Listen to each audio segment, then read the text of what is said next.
Hello! Welcome back to the Most Amazing Top 10. My name is Danny Burke, and a while back we did a video right over here on the top 10 countries with the highest populations. Now you guys seemed to enjoy it, but it wasn't too hard to guess what countries made it to the top of that list. But how about the top 10 countries with the smallest populations? Aha! Now, there's a list that I'm sure a lot of you guys haven't really thought of, I hope. Starting things off now at number 10, we have Dominica. Now it gets its name from the day that Christopher Columbus spotted it, because Dominica is Latin for Sunday. But the native Carib word for it is Waitukubili, which means tall is her body. This Caribbean country has a population of 72,324 people. Dominica is not to be confused with the much larger Dominican Republic, but like a lot of Caribbean countries, Dominica struggled for independence from colonial powers for many years until it gained its own independence in 1967. And I for one am glad, because firstly, yay independence, that's always good, but secondly, check out their flag. That's a Ciceroo parrot, and it can only be found on the island. It's their national bird, and so they were like, yeah, why not? Let's just put our parrot on our flag, and I think that makes it one of the coolest flags around personally. I'm surprised more people don't just move there to live under the banner of a glorious parrot. Moving on to number 9 now, we've got the Federation of St. Kitts and Nevis. It sounds like a made up name, but it's real, and I love the name. There are just 54,961 people living on these two Caribbean islands. Native people have lived there for over 5,000 years, and during colonial times the island swapped hands quite a lot before ending up in British control in 1713. It became fully independent from the UK in 1983, but still has the Queen as its monarch. Cricket is also a popular sport there, for which I can only apologise. Its economy is mainly based around the making and exporting of sugar, because everyone has a sweet tooth, right? One thing I did find interesting is that in 1998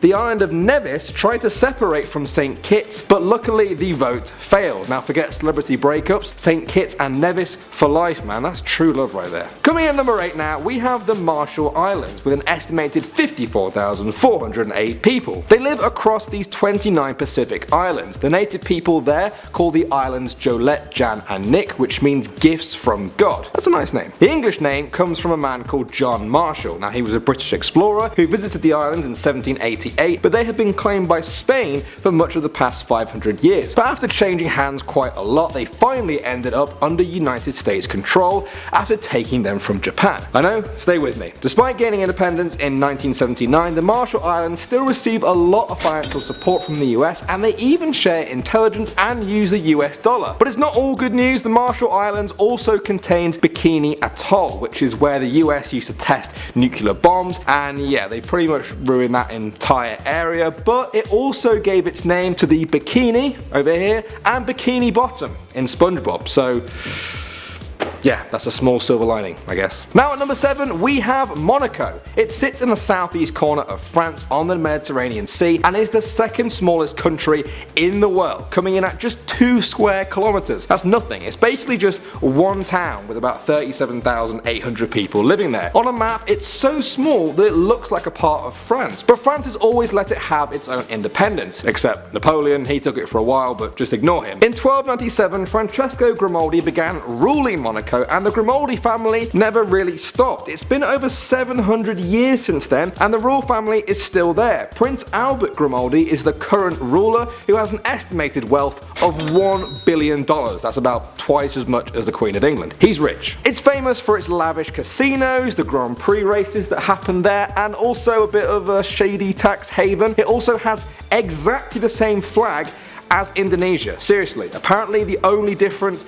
is that the Indonesian one is slightly wider. I couldn't tell you which is which. Coming in at number 6 now, we have Liechtenstein. Now this place sits in the heart of Europe and is one of the only 2 countries in the world to be what's called doubly landlocked, which means it's landlocked by countries that are landlocked. Yeah, that's a apparently a thing. Now it is tiny compared to its neighbours, and its population sits at just 37,340 people. What it lacks in size and numbers though, Liechtenstein makes up for with a rich history that stretches from the Iron Age to the Romans to independence from the Austrian Empire. It sits in the middle of Europe, and it pretty much looks like what everyone thinks Europe looks like before they visit, some sort of magical kingdom. And it kind of is. Despite its size, Liechtenstein has a royal family, and once a year the royal family hold a garden party at one of their castles, and the whole country is invited. Yeah, oh, and you can also rent out the entire country for apparently $70,000 a night. I am not making this up. This is not some sort of Disney theme park. This is Liechtenstein. Now guys, let's head over to a country that is inside Italy. Hey, none of that. And number 5 is San Marino. Now San Marino is surrounded by Italy but has never been a part of it. About 33,000 people live here and claim that it's the oldest republic in the world, dating back to the year 301. For hundreds of years, Italy wasn't actually one country at all. It was made up of many different rival factions. In the 19th century, the Italian unification began to form the country we know today, but the tiny San Marino said no. They wanted to remain independent. Since then, everyone from Napoleon to Italy itself has threatened its independence, but San Marino has stood strong. But I have to admit, although I had heard of San Marino before, I didn't really know where it was or much about it, but it seems like a fascinating place with really cool history. Also, their football team is actually ranked the worst in the whole of FIFA. They've only won a single game out of 115 international matches. But man, I wish I was in San Marino when they won that one single game. I bet it was mental. At number 4 now, we have Palau. Now this country is a collection of about 200 islands that are 650 kilometers from the Philippines, and 17,948 people live there. First of all, check out this flag. That is a cool flag. I want that flag. This country has actually been part of quite a few different countries over the years. Despite there being natives living there, the Spanish claimed it as their own in 1574. Then it was handed to the Germans, then the Japanese occupied it, and then the US owned it after the Second World War. It finally became independent from the United States in 1994, but it still uses the US dollar. Yes, if you're American, it would take you 22 hours to fly from Washington DC to Palau, but when you get there, you can just use the same dollars you have in your pocket right now. I find that crazy. It even has its own Capitol building. Check it out, it looks exactly like the Capitol building. So if any of you guys love America but don't want to live there, then Palau kind of is like a mini tropical America on the other side of the world. Coming in at number 3 now, we have Tuvalu. Now this country is made up of 3 small reef islands in the middle of the Pacific Ocean, about halfway between Australia and Hawaii. 10,640 people call this place home. And we're getting to the point now in the video where more of you guys will probably watch this video